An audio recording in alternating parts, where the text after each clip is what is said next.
Apa yang kita nak sama-sama ambil kesedaran, kebetulan kita pun dah berada di bulan Ramadan Al-Mubarak. Hari ini pula hari yang keempat kalau tak salah kiraannya.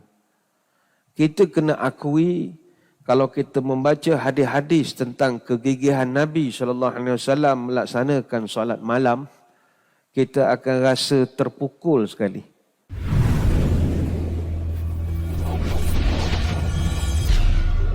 Assalamualaikum warahmatullahi wabarakatuh. Bismillahirrahmanirrahim.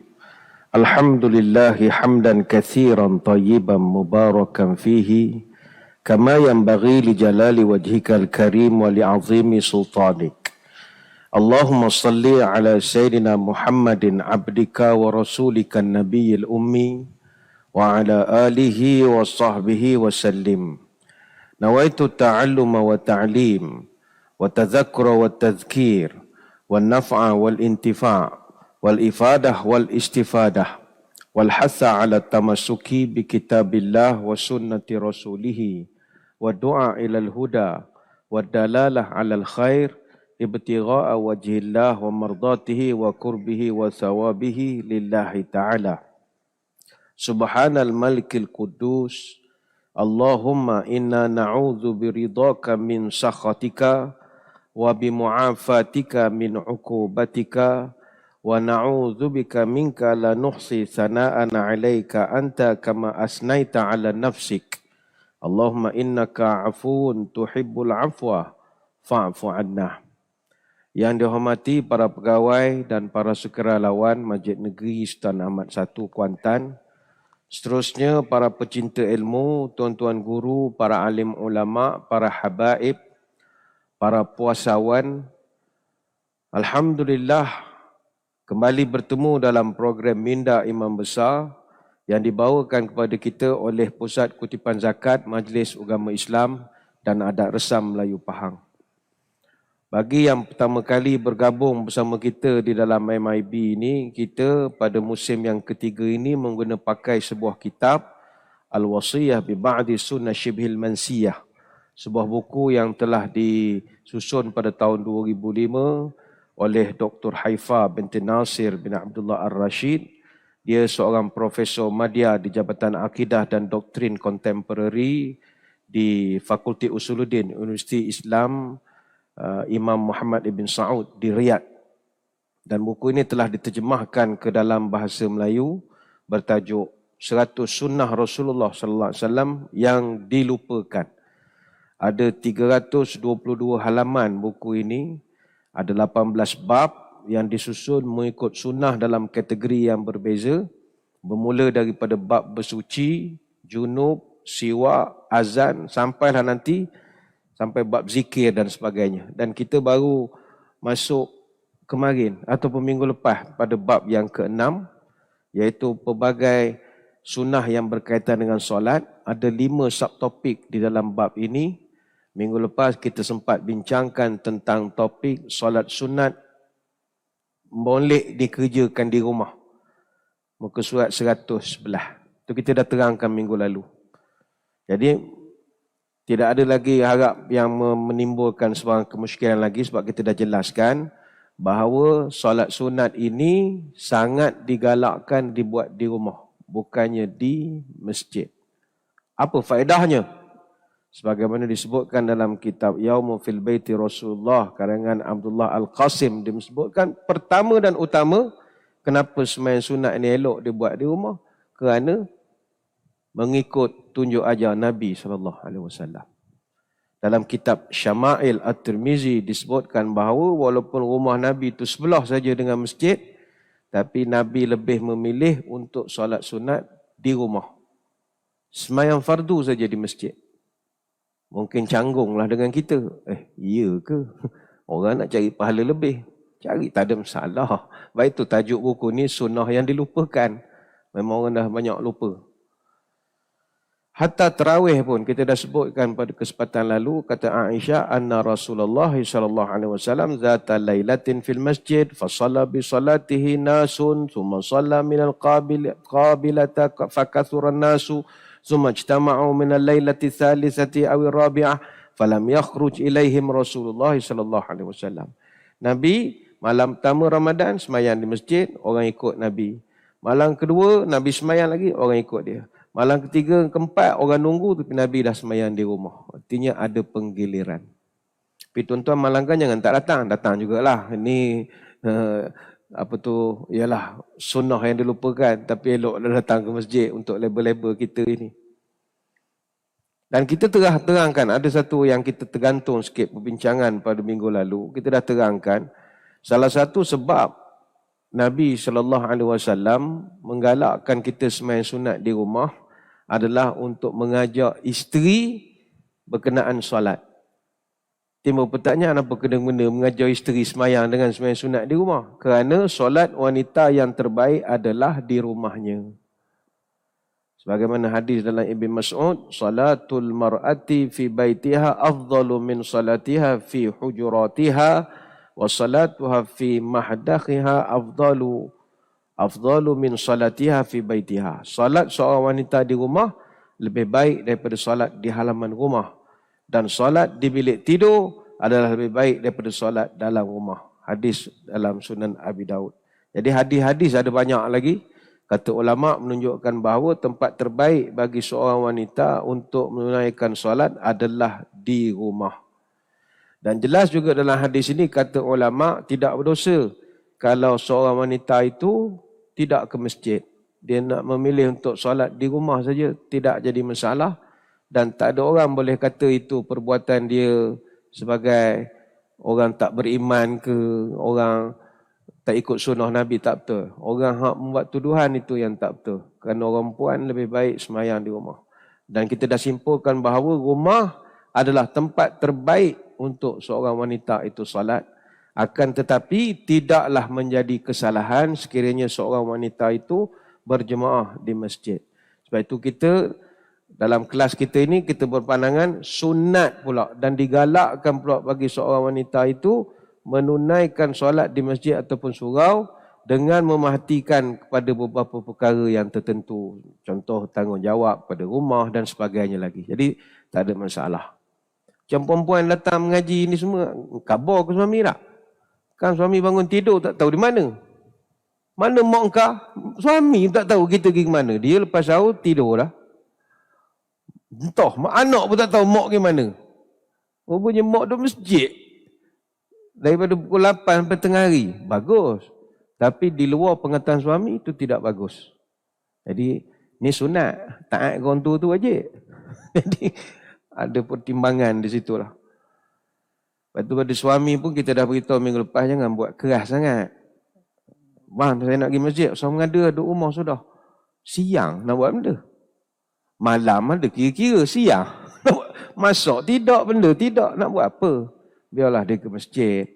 Iktikaf, mengaji. Dan dah khatam. Cuma kita tergantungkan perbahasan minggu lalu. Seorang suami. Kalau ada isteri dia semayang di rumah. Dia pula nak semayang di rumah ataupun di masjid. Kata para ulama. Wa'alam. Annal jamaah tahsul bi salati rajul fi baitihi ma'a zawjatihi wa ghairiha lakinnaha fil masjid afdal. Ketahuilah bahawa solat berjemaah itu memang boleh dilakukan oleh seorang lelaki itu bersama dengan isterinya ataupun anak-anaknya di rumah. Akan tetapi solat jemaah itu bagi seorang lelaki lebih afdal di masjid. Di masjid. Lelaki, dia tak sama kes macam muslimat wanita. Wanita tidak ada tuntutan solat di masjid. Dia datang, bonus, sunat bagi dia. Tapi bagi lelaki, ada kewajipan. Bukan tahap wajib tak datang berdosa. Ada pertanggungjawaban. Kata Ibn Mas'ud, walau annakum sallaitum fi buyutikum kama yusalli hadzal mutakhallifun fi baitihi la taraktum sunnata nabiyyukum. Walau taraktum sunnata nabiyyukum ladallaltum. Kalau semua kamu semayang di rumah, nescaya kamu telah meninggalkan petunjuk Nabi kamu. Siapa-siapa yang meninggalkan petunjuk Nabi, maka pasti orang itu akan sesat. Sebab salah satu daripada 7 sunnah yang Nabi tidak tinggalkan adalah solat jemaah di masjid. Salah satu daripada 7 sunnah terbesar. Walau bagaimanapun, kata para ulama, jika disebabkan kita kerak ke masjid menjadikan anak merdeka, culas semayang, maka ada perbahasan. Lau dhahaba ilal masjid wa taraka ahli baitihi la yusalluna faradi aw la tahawanu aw ba'dhum fi salati fa salatu fil bait afdal min salati fil masjid. Dalam kitab Mughni disebutkan, sekiranya suami ke masjid berjemaah dan meninggalkan keluarganya sahaja di rumah, kemudian didapati keluarganya meringan-ringankan semayang ataupun tidak berjemaah pula sama dia di rumah, maka pada ketika itu fasalatuhu fil bait afdal. Lebih afdal lelaki itu solat di rumahnya. Sekiranya dia dapati keluarganya menculaskan solat. Kerana tuan-tuan berbuka di masjid contoh. Habis buka semayang maghrib. Anak isteri buka di rumah. Habis semayang dalam 7.30 kita baliklah nak bersiap nak datang isyak dengan tarawih. Tengok anak kita baring guling depan TV lagi macam ular sawa, kenyang. Lepas buka tak semayang-semayang. Isteri pun sama juga. Dia sibuklah ngemaslah apa macam-macam. Tak semayang lagi maghrib semua. Tak lagi. Dah pukul 8 bila nak semayang? Kejap lagi lah bagi contoh. Maka mereka telah didapati culas semayang. Maka ketika itu tuan-tuan lebih elok semayang di rumah saja. Namun kata para ulama, pahalanya takkan sama. Orang yang semayang di masjid, dia punya 27 kali ganda berbanding solat sendirian itu terpakai juga. Maksudnya begini, kata ulama, bagi contoh Imam Qurtubi dia kata, berjemaah di masjid dengan berjemaah di rumah dapat bilangan darjat 27. Tetapi nilainya tak sama. Semayang di masjid 27 kali ganda jemaah. Semayang di rumah 27 kali ganda jemaah. Tetapi dia punya nilai tak sama. Contoh, ada tak perbezaan antara RM10 dengan 10 Singapura dolar? Beza, walaupun nombornya sama 10-10. Ada beza tak antara sekilo beras dengan sekilo emas? Beza tidak? Beza, walaupun timbangannya sama. Maknanya 1 kilogram. Tapi kerana nilai ni beras, nilai ni emas, dia akan jadi beza. Maka sama juga orang yang semayang jemaah, masjid dia dapat 27, tapi RM27. Rumah RM27. Masjid 27 pound sterling. Dia lain. Sebab itu, kok mana pun mesti datang mesti semayang di masjid. Kecuali dalam kes yang tadi. Maka timbul pertanyaan, Nabi Ustaz, saya sebut salah lah begini. Nak semayang masjid ke ni? Rumah mana satu Ustaz ni? Dia begini. Kalau tuan-tuan balik daripada masjid, tuan-tuan dapati keluarga kita tak semayang lagi ataupun main-main lagi, eloklah tuan-tuan semayanglah sekali lagi bersama mereka. Ini memang berat, tapi inilah tanggungjawab kita. Seperti mana dalam Quran sebut, ku anfusakum wa ahlikum nara. Mu jauhkanlah anak cucumu daripada kena panggang dalam api neraka. Caranya kita kena korban. Sebab itu dalam fiqh kata ulama, seorang yang sudah solat jemaah boleh semayang fardu tu sekali lagi. Sama ada sebagai imam ataupun sebagai makmum. Boleh. Tuan-tuan dah semayang di masjid, balik ke rumah, semayang sekali lagi. Boleh. Sama ada jadi imam ataupun jadi makmum. Dalam Sahih Bukhari dan Muslim disebutkan bahawa Muaz bin Jabal, ingat tak dulu saya beritahu easy akan solat isyak bersama Nabi di Masjid Nabawi. Habis dia semayang isyak 4 rakaat dengan Nabi, dia balik ke kawasan perumahan dia, dia imam pula untuk semayang fardu di masjid perumahan dia. Ini pernah diamalkan. Abu Sa'id Al-Khudri juga menyebutkan bahawa Nabi SAW pernah sekali tengok ada satu orang sahabat semayang dalam masjid seorang.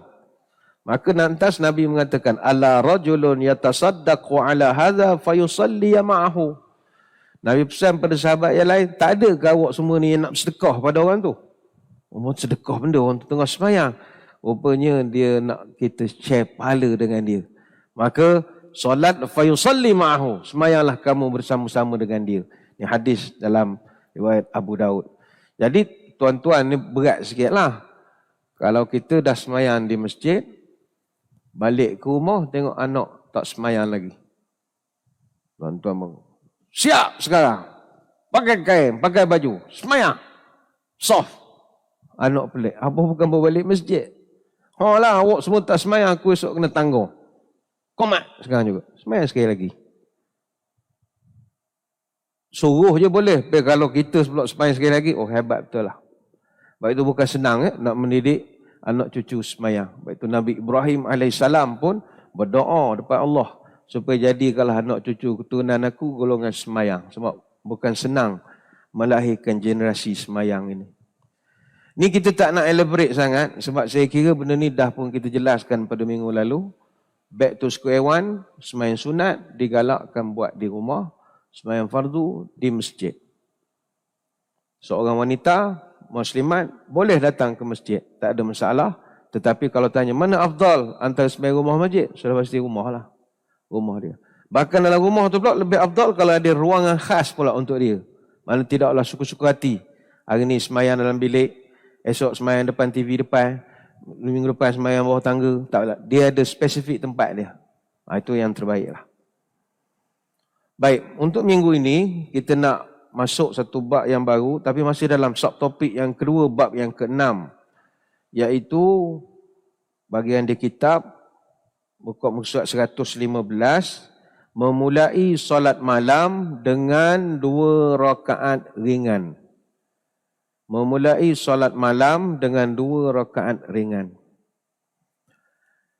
Dalam subtopik ini ada 2 hadis yang digunakan sebagai perbincangan. Satu hadis pengucapan Nabi sendiri dan satu lagi penyaksian orang sekeliling Nabi. Kita baca Bismillahirrahmanirrahim.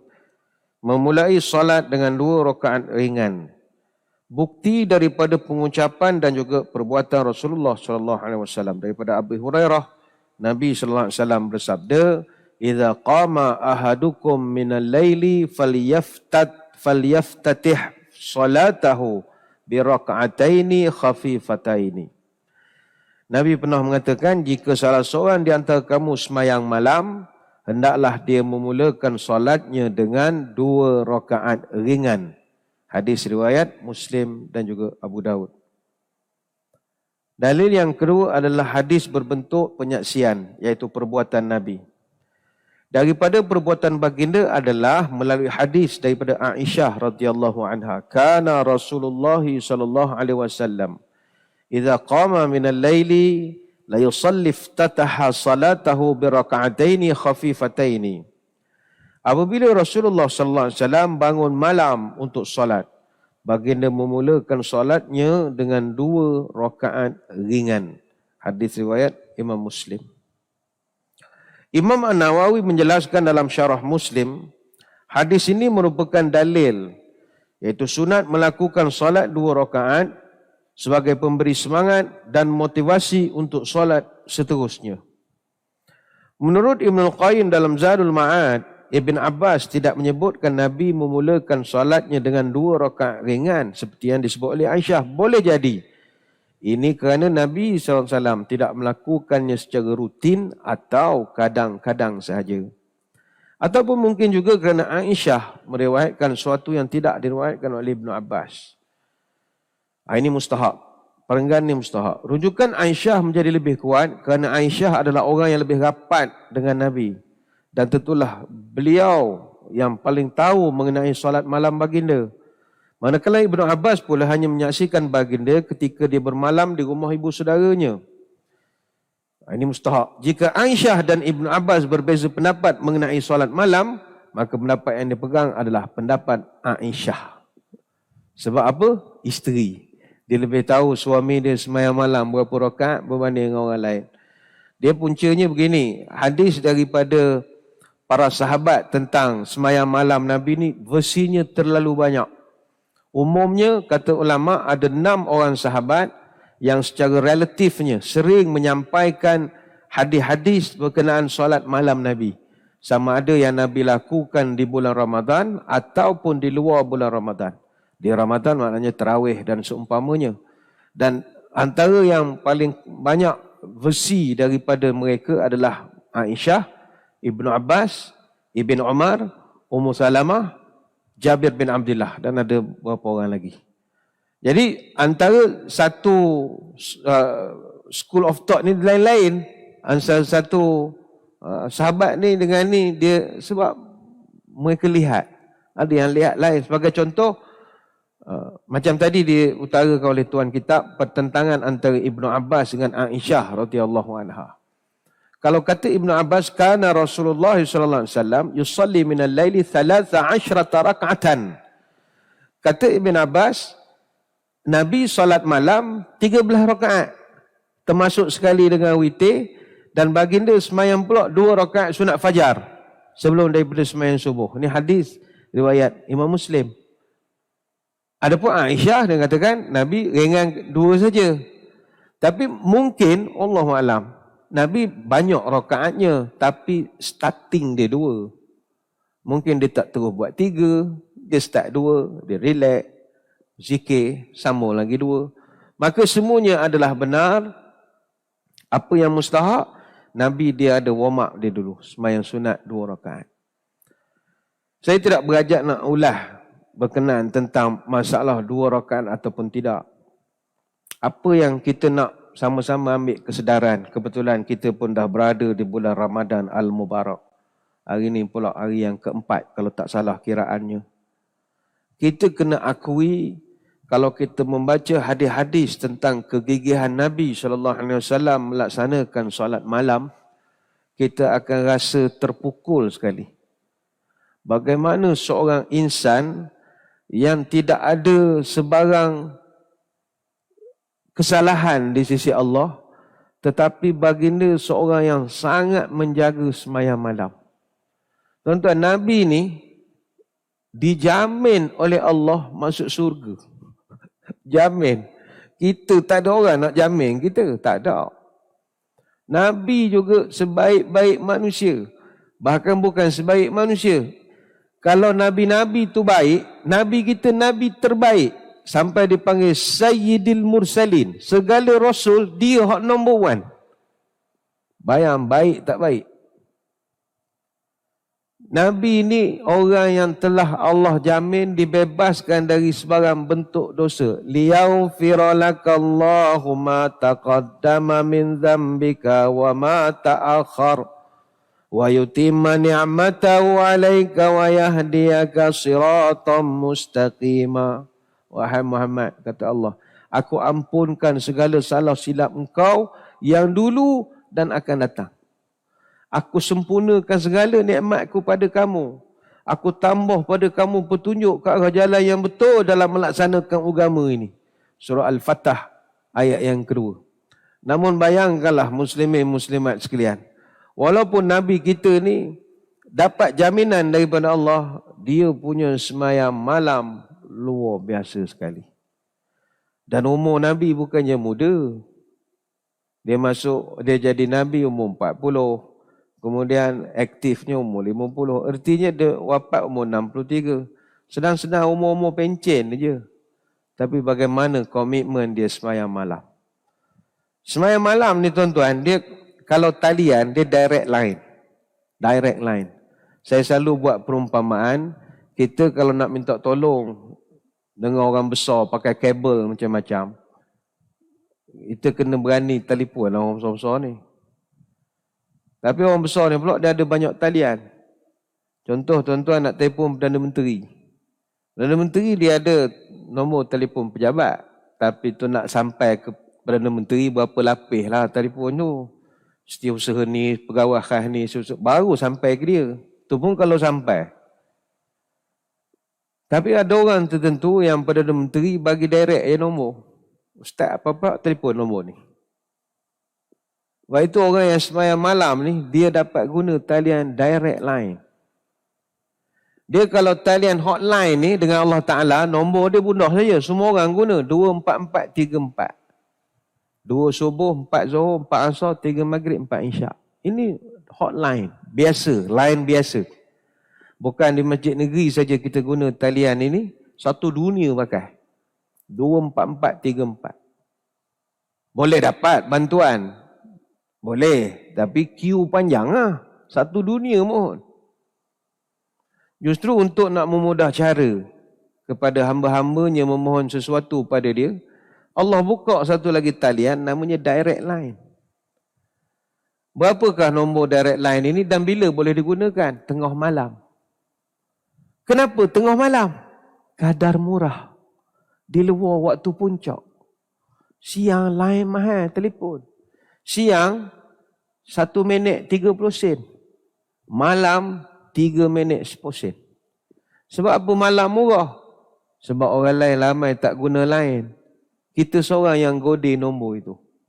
Berapa nombor dia? Mudah sangat. Boleh hafal. 222 222 223. Itu je nombor dia. Tutupkan dengan 3. Wa minal laili fatahajjat bih. Nun di keheningan malam kamu bangun tahajud pada aku. Semayang 2 rakaat. Ikut cara Nabi lah buat 2. Tutup dengan 3. Orang kalau gunakan direct line ini, mintalah apa saja, insya-Allah dapat. Sebab itu ada orang mengeluh, saya tak erut ustaz nak semayang sampai banyak rakaat ni. Sebab itu datangnya Ramadan, kita dilatih semayang tarawih. Tarawih itu latihan qiyamul lail. Itu sebab kita semayang tarawih, tuan-tuan ukurlah kedurat kita sendiri. Habis, Assalamualaikum warahmatullahi, Assalamualaikum warahmatullahi, habis tarawih. Nak sambung lagi 2. Aduh, mati aku macam ni. Ini baru tarawih, bukan semayang tengah malam ni. Tapi tak apa, baru hari ke-4. Tengok hari ke-5, ke-6, ke-7, kita jadi seronok. Cukup sebulan, percayalah kalau orang tu komit buat tarawih tiap-tiap malam, tanpa gagal, dia boleh kekalkan semayang malam. Kita jadi ketagih. Macam tuan-tuan puan-puan yang dah mengaji hari ke-4 ni, percayalah, mengaji ni dia ketagih. Dia jadi sedap. Dia panggil zuk. Baca 1 juzuk sehari. Lepas semayang tak pegang tu rasa ada benda kurang. Macam ada orang dia jogging. Kalau sehari tak jogging dia badan dia lain macam. Bulan puasa boleh jogging juga. Dia tak sedap tak jogging. Ibadat pun sama. Kalau dah 3-4 hari buat ni, dia ada zuk. Jadi semayang malam pun patutnya ada zuk lah dia. Dah malam ni malam ke-5. Tapi lah semayang malam ni, semayang tengah malam. Susah. Kita tengah hari pun payah nak semayang tengah malam apa. Nama pun tahajud. Tahajud ni pula syarat dia kena tidur dulu. Kita nak tahajud macam mana? Tidur tak terkejut. Tak tahajud lah kalau tak terkejut. Tapi saya ingat kalau kita tengok Nabi SAW, kita jadi malu. Tuan-tuan sekalian, Nabi ni dia punya kesungguhan semayang malam ini begitu luar biasa sampai isteri dia sendiri risau. Isteri dia risau dia semayang malam. Macam kita tuan-tuan, isteri kita risau, kita tak semayang langsung. Abang ni dah tua, dah cucu, subuh pukul 8 sokmom dia susah hati benda gitu. Nabi ni sebab semayang malam sokmom sampai Aisyah jadi, ialah isteri kan, takutkan tidur tak cukup ke apa ke. Sampai satu hari Aisyah radhiyallahu anha dia tanya kepada Nabi, "Ya Rasulullah, lima tasna'u hadza ya Rasulullah wa qad ghafarallahu laka ma taqaddama min dhanbika wa ma ta'akhkhara." Sampai Aisyah kata, "Wahai Rasulullah, ni apa hal semayang?" Kata Aisyah, "Anna Nabi kana yaqum min al-lail hatta tatafattara qadamahu." Punyalah kuat dia semayang malam sampai tapak kaki dia merekah, retak. Bayangkanlah. Merekah tapak kaki dia. Bila sujud nampak merekah. Hati seorang isteri, kuat sangat ni. Tegur dia isteri dia. "Ya Rasulullah, buat apalah semayang beria kan? Abang ni kan Allah ampun dah. La ilaha illallah, nak beria sangat buat apa?" Tapi apa jawapan ringkas Nabi? "Wahai Aisyah, afala uhibbu an akuna abdan syakura." Takkanlah saya tidak happy kalau saya ni jadi hamba yang paling bersyukur sekali. Hadis riwayat Bukhari. Rupanya ada makam tertentu dalam kita menjalankan ibadah, kita buat bukan kerana pahala lagi. Buat bukan kerana nak syurga lagi. Tapi buat kerana syukur. Saya ingat tuan-tuan perempuan pun ada dah makam itu. Ada orang dia bayar zakat fitrah RM7. Dia bayar zakat, dia tak rasa dia bayar zakat tu kerana paksaan. Kerana kalau tak bayar satu kesalahan undang-undang tak. Dia bayar sebab dia ini manifestasi syukur saya. Ada orang datang masjid mengaji Quran nak cari fadilat pahala. Bagus. Tapi percayalah ada dalam ramai-ramai ni datang sebab kesyukuran saja. Saya ustaz, saya datang mengaji masjid daripada pagi sampai tengah hari. Ini cara saya nak mengucap terima kasih syukur pada Allah kerana beri saya banyak nikmat. Anak-anak saya berjaya, saya sihat.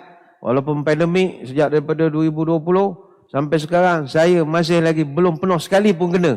Ini manifestasi syukur saya pada Allah. Ada. Dan saya ada jumpa orang itu. Dia bukan kerana nak apa-apa. Dan Nabi semayang semua kerana kesyukuran. Payah nak dapat makam syukur ini. Tinggi. Kata Imam Nawawi, orang kalau dapat makam syukur, itu dia semayang, dia dah jadi hamba orang yang ihsan. Dia dah semayang kerana syukur. Orang yang semayang kerana pahala itu saudagar. Ringgit and cents, untung rugi. Tak salah juga. Tapi kalau semayang kerana syukur, ni makam tinggi. Itulah Nabi kita. Sama juga dalam riwayat daripada Al-Mughirah radhiyallahu anhu. Kata Al-Mughirah, in kana Nabi la yaqumu liyusalli hatta tarimu qadamahu aw saqahu. Kata Al-Mughirah, sesungguhnya Nabi kalau dia semayang, dia punya berdiri punyalah lama, betih dia jadi bengkok. Betih. Betih. Orang kalau semayang sampai bengkok betih, maknanya lamalah berdirinya tu. Kita bengkok betih ni kalau berdiri lama. Beratur panjang nak pergi ke bazar Ramadan misalnya. Oh, lamalah beratur. Bengkok betih menunggu kelama. Itu bengkok betih. Jadi Nabi pun bengkok betih, tapi kerana semayang sunat dia panjang. Kalau semayang tarawih, bengkok juga betih Nabi. Sebab Nabi semayang lama. Kita bulan puasa bengkok juga kaki, bengkok betih, kek gaut lain. Salah makan, gaut. Jadi kalau kita renungi secara mendalam dengan mata hati, kita akan sedarlah kita ni banding dengan Nabi cak ayam ya. Kita semua cak ayam ya. Jadi kalau Nabi boleh bawa kita masuk surga sekali dengan dia, ni nikmat besar. Nikmat besar. Sahabat sendiri yang banyak ibadah macam Nabi pun, ialah puasanya macam-macam. Mereka pun belum tentu layak masuk surga dengan Nabi. Kita lagi lah. Sembahyang malam boleh kira dengan jari. Sebab itu saya menyeru diri saya dan tuan-tuan puan-puan. Jomlah bulan puasa ni sembahyang malam. Kunci jam. Try lah. Umur kita dah meningkat. Kalau muda lain. Kunci jam. Ada satu pesanan daripada seorang wali Songo, namanya Sunan Bonang. Sunan Bonang ni, orang pernah tanya kepada dia, wahai Tuan Guru, kalau kita selalu ada masalah jiwa, masalah hati, susah hati, sokmo, bimbang, kecewa, mana hati dia ada problem, tak happy, apa nak buat wahai Tuan Guru? Kata dia, tombok hati itu 5 perkara ni, kata. Obat kepada hati ni engkau buat 5 perkara. Kata dia, tombok hati iku 5 perkara ne, kaping pisan maca Quran lan maknane, kaping pindo salat wengi lakanono, kaping 3 kang soleh kumpulono, kaping 4 kudu wetang engkang luwe, kaping 5 zikir wengi engkang suwe, salah sawejine sapa bisa ngelakoni, mugi-mugi Gusti Allah nyembadani. Itu pesanan dia. Mudah saja. Sunan Bonang namanya, ingat nama dia Sunan Bonang. Dia wali Songo ni ramai. Yang kita kenal Kalijogo saja. Dia ada lagi Sunan Bonang. Sunan Bonang ini Kalau ikut sejarahnya orang Cina katanya, Bonang, wallahualam, malah nak bahas sangat bab ini.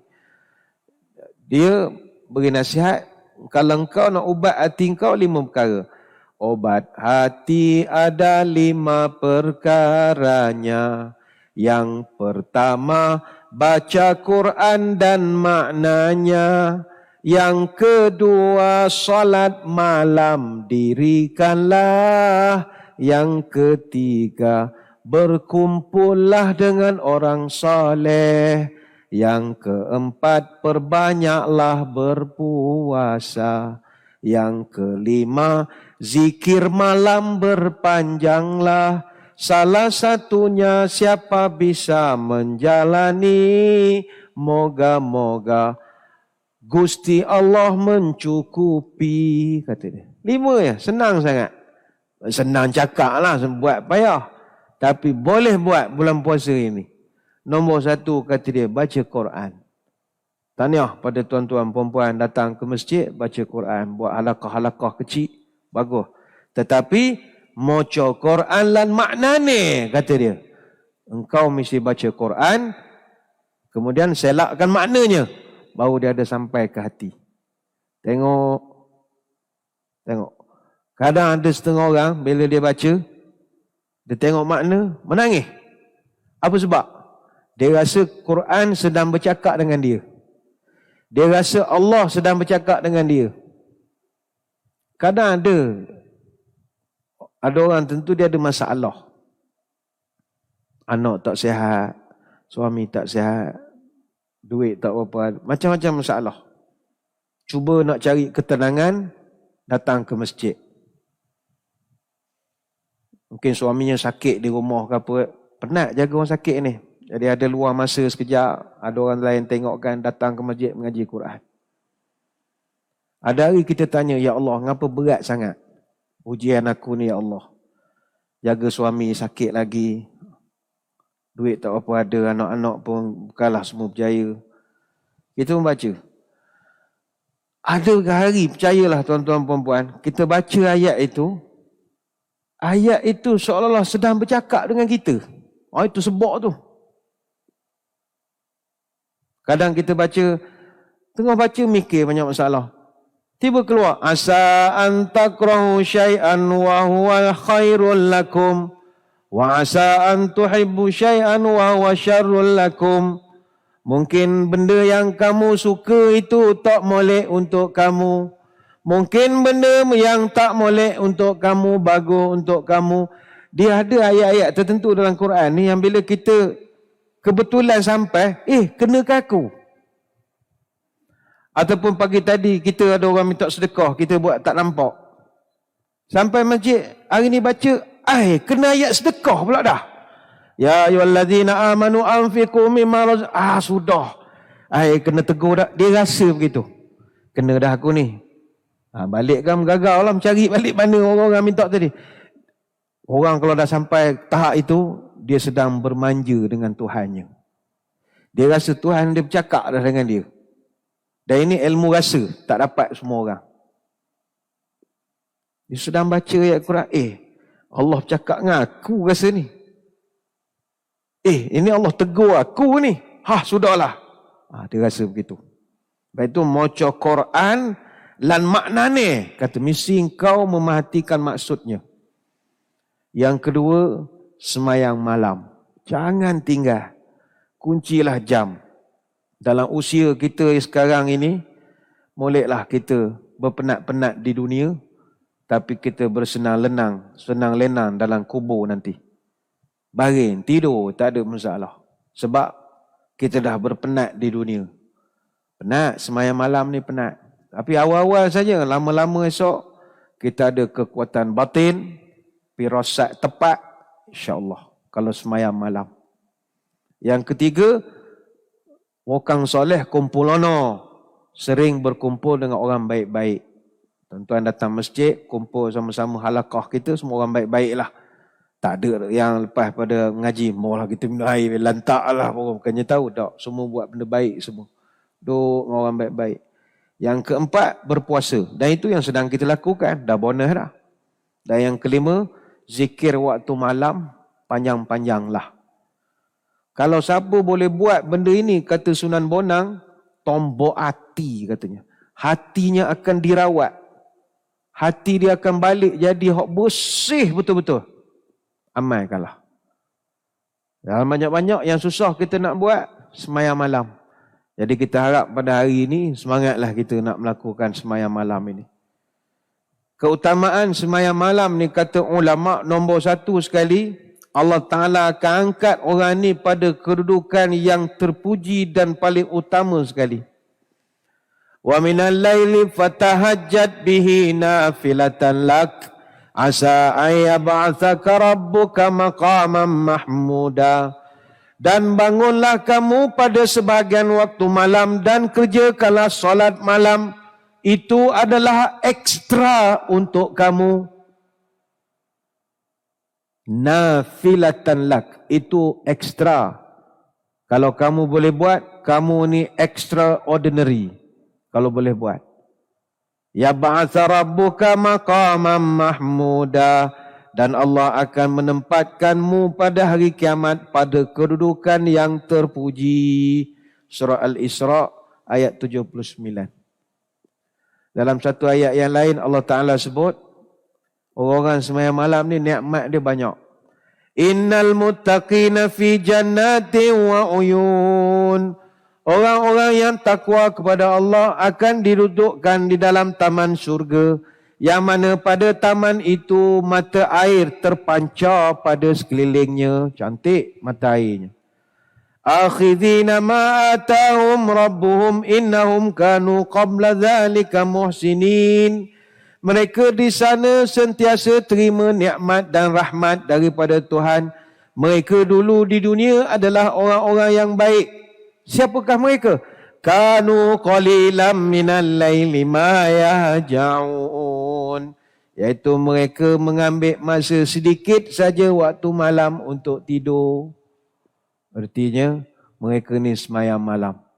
Wabil asharihum yastaghfirun. Dan pada waktu sahur pula mereka istighfar kepada Allah. Surah Az-Zariyat ayat 15 sampai 18. Jadi kita ni untung ni. Ini bulan Tarbiyah.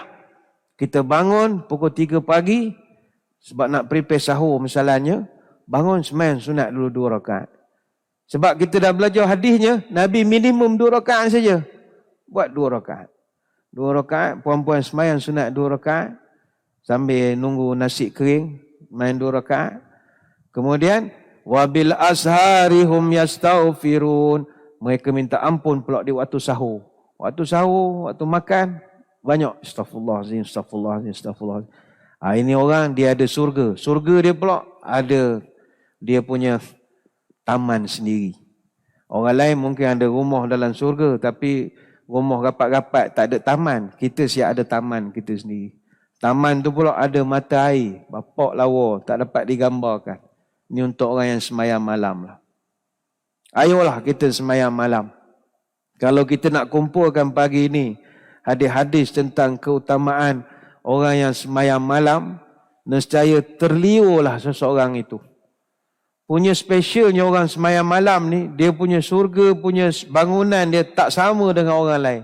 Inna fil jannati ghurafan tura zuhuruha min butuniha wa butuniha min zuhuriha. Dalam surga nanti ada satu rumah, dia punya rumah buat pada kaca, kata Nabi. Orang dalam boleh tengok orang luar tak boleh tengok orang dalam.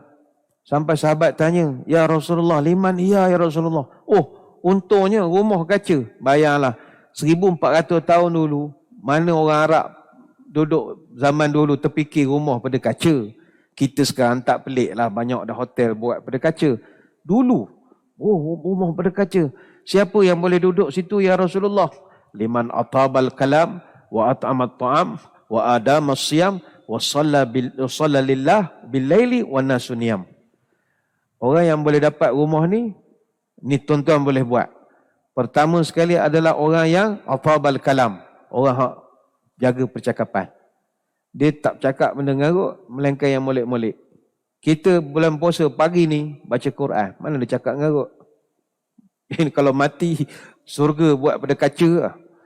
Yang kedua, wa at'amat ta'am. beri orang makan. Belanja orang makan. Kami di masjid ada sedia makan hari-hari. Kalau tuan-tuan nak menyelik, nak selitkan pada meja tu, nak letak apam balik ke apa, lah masalah letak dessert ke apa ke, niatkan ini beri orang makan berbuka puasa, tambahan hidangan. Kemudian wa adamus siam, orang kerak puasa. Kita semua sedang berpuasa sekarang ni. Yang keempat payah sikit, wa shalla lillahi bil-lail wa nasu niyam, sembahyang malam. Jadi kalau dapat komplit ni, sembahyang malam ada, puasa ada, beri orang makan ada, cakap jaga, dapat syurga yang paling special sekali yang Allah Ta'ala janjikan. Ini hadis riwayat Imam At-Tirmizi. Jadi kalau nak kumpulkan hadis-hadisnya begitu banyak sekali.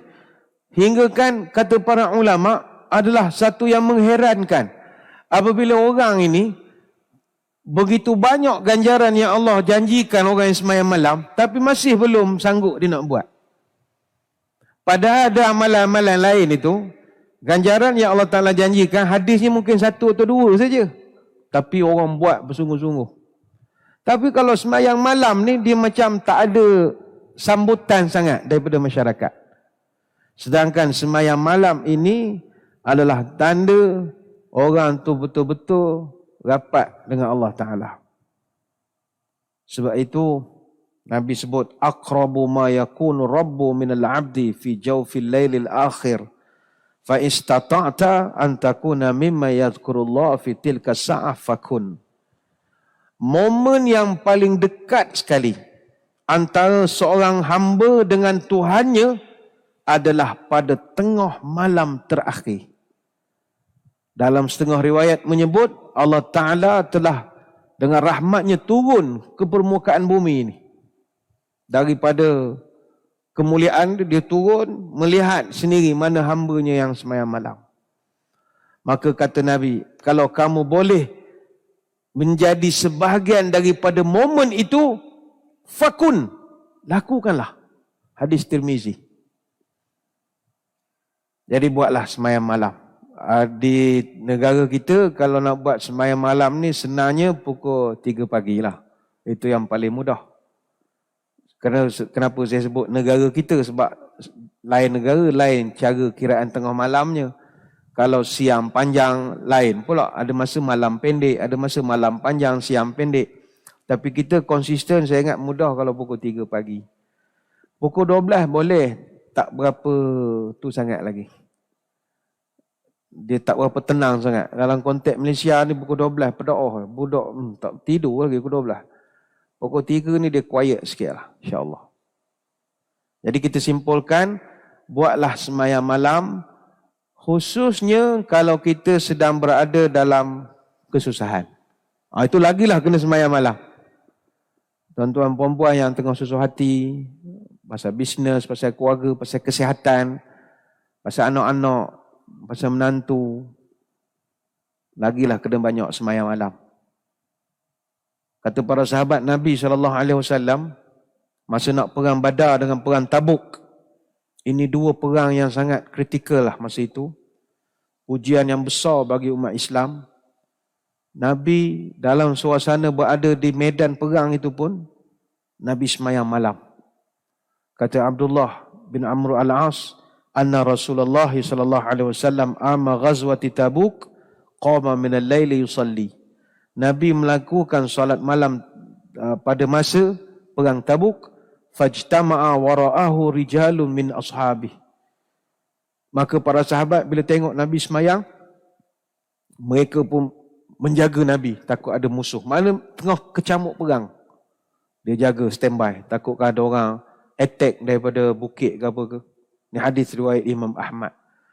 Jadi Nabi dalam keadaan banyak masalah, perang ni tak tahu menang ke kalah ke, Nabi ambil masa sembahyang. Sehingga sahabat terpaksa mengawal. Maka pelajaran untuk kita, kalau ada masalah, sembahyanglah malam. Tapi kalau tak ada masalah pun sembahyanglah. Macam tuan-tuan sekarang tak ada masalah, sembahyanglah. Jadi saya kira sekadar itulah pertemuan kita pada pagi ni. Walaupun hadis ni tak banyak sangat persoalan fiqh, tak seperti dalam perbincangan-perbincangan lalu, tapi dapat menyuntik semangat pada kita untuk melakukan salah satu daripada ibadah yang saya ingat masih payah untuk kita buat setakat ini. Namun saya percaya di kalangan hadirin-hadirat ni dah memang regular sembahyang malam. Tahniah kita ucapkan. Diorang sembahyang malam ni kita tengok mukanya ada cahaya, ada nur, ada seri, ada aura. Orang sembahyang malam ni kalau dia pergi pada MPK, pergi Bazar Ramadan, orang nampak dia, orang lain tenggelam. Dia punya seri dia. Percayalah. Orang sembahyang malam ni kalau dia pergi ke duit kahwin, pengantin tenggelam. Dia ada, sebut daulat kan macam sangat. Dia ada nur dia. Percayalah. Dia ada ketokohan. Ni orang sembahyang malam. Sebab dia pilihan Allah. Tiap-tiap malam dia bercakap dengan Allah. Bukan cakap dengan Perdana Menteri. Dia cakap dengan Allah tiap-tiap malam. Maka kuncilah jam, sembahyanglah malam. Sekadar itu sembang-sembang pada kesempatan minggu ini. InsyaAllah minggu depan kita akan bincangkan tentang solat 2 rakaat setelah witir pada waktu tertentu. Yang ini ada perbincangan fiqh sikit. Sebab ramai pada kita habis main tarawih terus balik. Tanya, tak buat witir dengan Tok Imam? Saya nak witir di rumah. Mana boleh witir 2 kali satu malam? Betul ke percakapan ini? Ini kita akan terangkan minggu hadapan. Sebab kita nak jemaah kita teruskan semayang bersama imam walaupun witir hingga ke habis semayang kita ya. Sebelum kita pisah, kita tutup pertemuan dengan doa. Moga majlis diberkati ilahi. A'udzubillahi minasyaitonirrajim. Bismillahirrahmanirrahim. Allahumma salli wa sallim ala Sayyidina Muhammadin salatan tukhrijuna biha min zulumatil wahmi. Allahumma in kana rizqina fis sama'i fa'anzilhu wa in kana fil ardi fa'akhrijhu wa in kana mu'assiran fayassirhu wa in kana haraman fatahhirhu wa in kana ba'idan faqaribhu bihaqqi du'aika wa bahaika wa jamalika wa quwwatika wa qudratik atina ma ataita ibadika salihin. Ya Allah, kalau rezeki kami masih di langit turunkanlah, kalau di bumi keluarkanlah, kalau susah permudahkanlah, kalau haram sucikanlah, kalau jauh dekatkanlah, berkat waktu duhamu, kecantikanmu, keindahanmu, kekuatanmu, limpahkan pada kami segala yang telah engkau limpahkan kepada hamba-hamba yang soleh. Allahumma anil haqqa haqqan warzuqna tiba'ah wa anil batilan batilan warzuqna ijtinabah wa la taj'alhu multabisan alaina fanadhil waj'alna lil muttaqina imama. Ya Allah, tunjukkan kami kebenaran itu sebagai benar dan rezekikanlah kami untuk mengikuti kebenaran. Tunjukkan pada kami yang batil itu sebagai batil. Rezekikanlah pada kami untuk menjauhi kebatilan. Dan jangan jadikan kami terkeliru di atas agama ini sehingga kami sesat. Dan jadikanlah kami orang takwa sebagai pemimpin. Subhanakallahumma wa bihamdika. Nasyhadu an la ilaha illa anta nastaghfiruka wa natubu ilaik. Wa sallallahu ala sayyidina Muhammadin wa ala alihi wa sahbihi wa baraka wa sallam. Alhamdulillahi rabbil alamin. Sekadar itu, tingkatkan ibadah, kurangkan juadah. Wabillahi taufiq wal hidayah. Assalamualaikum warahmatullahi wabarakatuh. Wallahu a'lam.